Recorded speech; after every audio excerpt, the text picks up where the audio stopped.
প্রান্তরে লড়াই হবে, যুদ্ধ হবে। তো ওইদিকে কাফেরদের সৈন্য হলো 1 লক্ষেরও বেশি, কোন কোন রিওয়ায়েতে এসেছে 2 লক্ষ। তো এইদিকে আমার নবীজি ইসলাম ধর্মের যে মুসলমান সৈনিকেরা ছিল মাত্র 3000 বানালেন। কত হাজার? 3000। এই 3000-এর ভিতরে আবার 3টা সেনাপতি বানালেন। যুদ্ধের ময়দানে লাগে 50 কিলো মাকই আর 100 টাকা। আল্লাহ তার দানকে তুমি কবুল করে নাও, আল্লাহ হায়াতে দারাজ করুন। আচ্ছা ঠিক আছে, আলহামদুলিল্লাহ। কোন দেশের বলি, কোন দেশের গালি।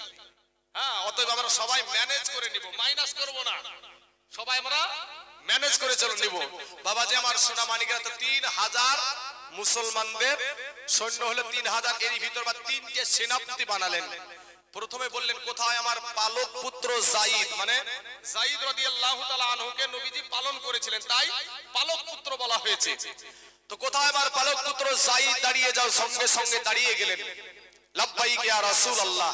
আজ মৌলবীরা যদি কাকেরে ভাই আসতে উঠতে চাবেন না, কি যে বলে মৌলবীরা চাহাতে বসবে নাকি বসবে, ভয়ে মৌলবীর কাছে আসবে না বাবাজি। আর নবীজি বলা মাত্রই লাব্বাইক ইয়া রাসূলুল্লাহ। তারপরে বললেন কোথায় আমার চাচাতো ভাই জাফর বিন আবু তালিব, দাঁড়িয়ে যাও। সঙ্গে সঙ্গে দাঁড়িয়ে গেলেন। তারপরে বললেন কোথায় আমার সাহাবী আব্দুল্লাহ ইবনে রাওহা, দাঁড়িয়ে যাও। সঙ্গে সঙ্গে দাঁড়িয়ে গেলেন। বলে তোমরা বাড়িতে যাও, সালাম করে এসো।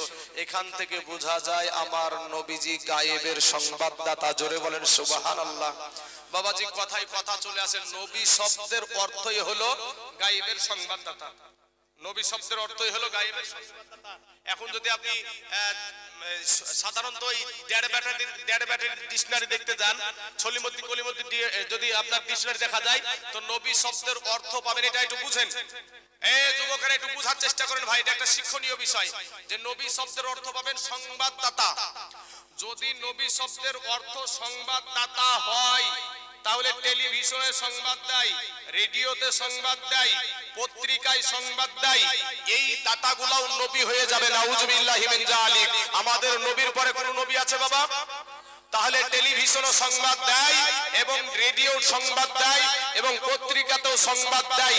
শুধু নবী শব্দের অর্থ যদি শুধু সংবাদদাতা হয়, তাহলে বাবা এর এই দাতাগুলোও নবী হয়ে যাবে। আর এখন আবার আপনাকে এই ওহাবিরা আপনাকে আবার চাল খাটিয়ে বলবে যে না, এটা ধর্মীয় ইসলাম ধর্মের সংবাদদাতাকে নবী বলা হয়েছে। তাহলে এখানে তো আলেম ওলামারা বোধহয় কাল থেকে চলছে এরকম নাকি? হ্যাঁ, যদি ধর্মীয় সংবাদদাতা হয়, তাই গতকালকে থেকে এই স্টেজে কোরআন ও হাদিসের কথা আলোচনা হচ্ছে, আল্লাহ এবং আল্লাহর নবীর কথা আলোচনা হচ্ছে, সাহাবাদের কথা আলোচনা হচ্ছে। তাহলে আলেমেরাও নবী হয়ে যাবে। নাউজুবিল্লাহি মিন যালিক, তাই কি না? হ্যাঁ, আলেমেরাও নবী হয়ে যাবে। অতএব ধর্মীয় সংবাদদাতাও না। আমার ইবনে হাজার আসকালানি রহমাতুল্লাহ আলাইহি ওনার ব্যাখ্যা দেখেন, নবী শব্দের ব্যাখ্যা করেছেন যে অদৃশ্য অজানার সংবাদদাতার নাম হলো নবী। জোরে বলে সুবহানাল্লাহ। হাফিজুল হাদিস ইবনে হাজার আসকালানি রহমাতুল্লাহ আলাইহি এই ব্যাখ্যা করেছেন। কিন্তু আমাদের দেশের ছলিমদ্দি কলিমদ্দি বাবাজি যারা লক্ষ লক্ষ হাদিসের হাফেজ, যারা হাফিজুল হাদিস, ইমাম জালালউদ্দিন সুয়ুতি রহমাতুল্লাহ আলাইহি 2 লক্ষ হাদিসের হাফেজ ছিলেন, তিনার বিরুদ্ধে আঙ্গুল তুলে এখনকার কিছু বাবাজি লা মাযহাবী কাকড়া খাওয়া, কুচিয়া খাওয়া, শামুক খাওয়া, কাছিম খাওয়া, এগুলো কো জায়েজ বলছে এখন। বাবাজি আমার সোনা মানিকের, আমার ভাই জানেরা, তো আমার ওদিকে বক্তব্য না। আচ্ছা, মহিদুর দিয়েছে 150 টাকা, আল্লাহ তার 150 টাকাকে তুমি কবুল করে নাও। আমি সুমামি তো মুতার প্রান্তরে যাওয়ার জন্য নবীজি বলছে তোমরা বাড়িতে যাও, সালাম করে এসো। নবীজি বুঝতে পারছেন যে এদের 3 জনের ভিতরে একজনও বাড়ি ফিরবে না। বাবাজি যায়েদ বলছেন ইয়া রাসূলুল্লাহ, আমার তো যাওয়ার কোনো প্রয়োজন নাই, আপনার মুখে থেকে আমার মা আয়েশা শুনতে পেয়ে যাবে। জাফর বিন আবু তালিব চলে গেলেন। দিলখানা একটু নরম করে দিবেন বাবা, একটু অন্তরখানা নরম করে দেন। আমাদের অন্তরে বাবা গুনহায় গুনহায় আমাদের কালবটা একেবারে পাথর হয়ে গেছে বাবা গো। একটা সেকেন্ডের কবরের আযাব সহ্য হবে না ভাই। শোনা, জাহান্নামের আগুন এত কঠিন, একটা সেকেন্ডের আযাব সহ্য করতে পারবে না। জাফর বিন আবু তালিব বাড়ি চলে গেলেন, যে বলছেন বিবিকে সালাম দিলেন, দিয়ে বলছে বিবি রে, ওরে আমার বিবি, আমার দয়ার নবী আমাকে যুদ্ধের ময়দানের সেনাপতি বানায়া দিয়েছে গো বিবি, আমি যুদ্ধের ময়দানে চলে যাব। ওগো আমার বিবি, এতদিন তোমার সাথে আমি ঘর সংসার করছি গো বিবি, বিবি গো, হয়তো তোমার আমি কোনো হক আমি আদায় করতে পারি নাই গো বিবি, তুমি আমাকে মাফ করে দিও। বিবি বাবা দুই হাত আল্লাহর দরবারে উঠায়া বলে, আল্লাহ আল্লাহ গো, আমার স্বামীকে আমার নবীজি যুদ্ধের ময়দানের সেনাপতি বানায়া দিয়েছে, তাতে থেকে আমি বিরত থাকতে বলবো না, তাতে থেকে আমি বাধাও দিব না।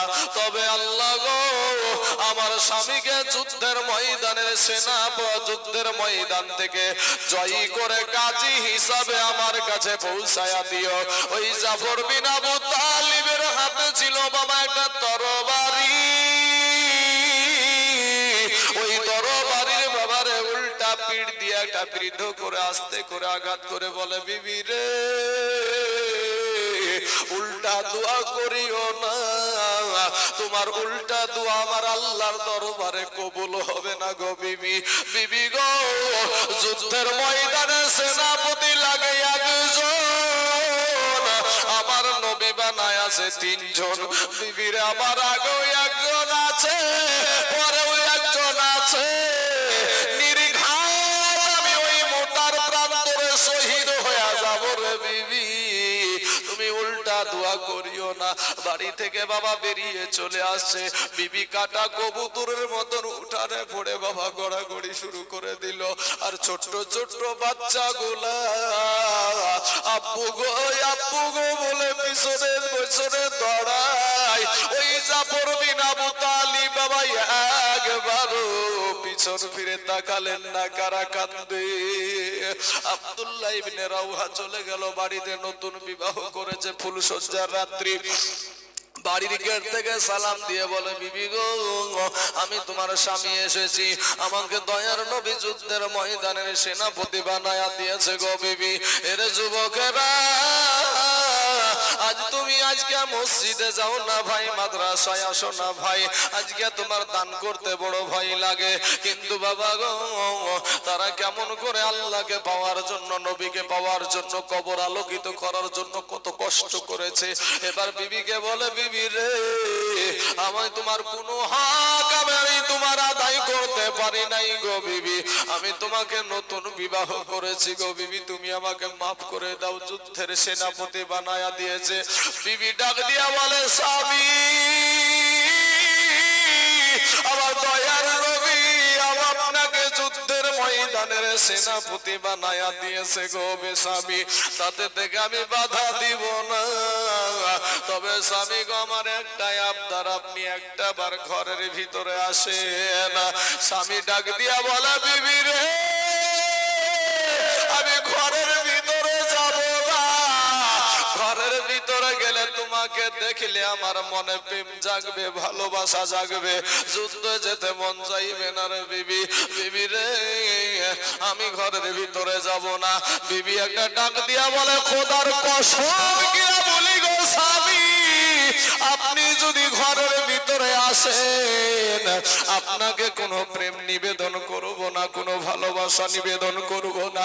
ওগো আমার স্বামী, আপনার সাথে আমার নতুন বিবাহ হয়েছে, কোন রকম একটু আপনাকে দেখেছি, তবে স্বামী গো, একটা নজর আপনাকে ভালোভাবে দেখে রাখতে চাই, কিয়ামতের মাঠে যেন আপনাকে স্বামী রূপে চিনে নিতে পারি।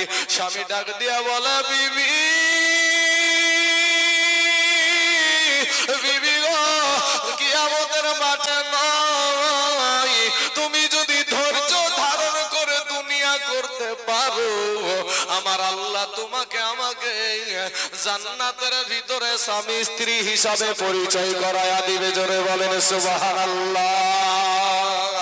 বাবা গো, যুদ্ধের ময়দানে হাজির হয়ে গেল, তুমুল ভাবে একেবারে কালবৈশাখী বৈশাখী ঝড়ের মতন যুদ্ধ যখন শুরু হয়ে গেল, একটা সময় সাইদের হাতে তরবারি, ইসলামের পতাকা বাবা, এই পতাকা নিয়ে যখন আপনার যুদ্ধ চলছে, চলতে চলতে একটা সময় সাইদকে বাবা কি করলো, তাকে শহীদ করে দিল। বাবা গো, সাইদ যখন শহীদ, এই ইসলামের জন্য, কোরআনের জন্য, নবীর জন্য, আল্লাহর জন্য রে বাবা, কবর আলোকিত করার জন্য গিয়ে মোতার প্রান্তরে নিজের জীবনটা, নিজের শরীরটার যে দেহ থেকে রুহখানা দিয়ে দিল রে বাবা। ও সোনা মানিকের, এবার জাফর বিন আবু তালিবের হাতে তরবারি বাবা গো, একেবারে কলা গাছ ছুড়া করে ছুটতে ছুটতে একটা সময় জাফর বিন আবু তালিবের হাতে বাবা আঘাত করে দিল। জাফর বিন আবু তালিবের যখন এক হাতে আঘাত করলো, একটা হাত বাইরে কেটে পড়ে গেল। ও যুবকেরা রে, দ্বিতীয় হাতে আবার আঘাত করলো, দ্বিতীয় হাতখানা কেটে পড়ে গেল। পাশের একজন সাহাবীকে একটা ডাক দিয়া বলে, ওগো আল্লাহর নবীর সাহাবী,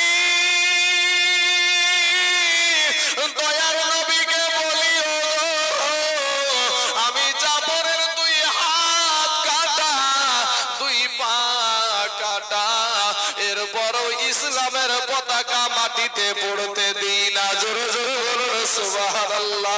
দুইজন সাহাবী দৌড়ে গিয়া দেখছে রে বাবা, জাফরের দুই হাত কাটা, দুই পা কাটা। ও বাবা, ইসলামের পতাকাটা মুখে কামড় দিয়া উঁচা করে রেখে দিয়েছে। জোরে বলেন সুবহানাল্লাহ।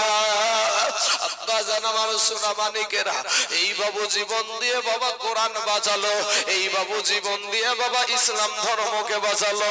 ওরে আমার কালেমার ভাইয়েরা, ওগো আমার পর্দার আড়ালের মা খালা গো, আজকে আপনাদেরকে একটা কথা বলি রে বাবা, সারা দুনিয়া চাইছে বাবা কোরআনকে পুড়াইয়া দাও, সারা দুনিয়া চাইছে মাদ্রাসা ভেঙে দাও, সারা দুনিয়া চাইছে মসজিদ ভেঙে দাও।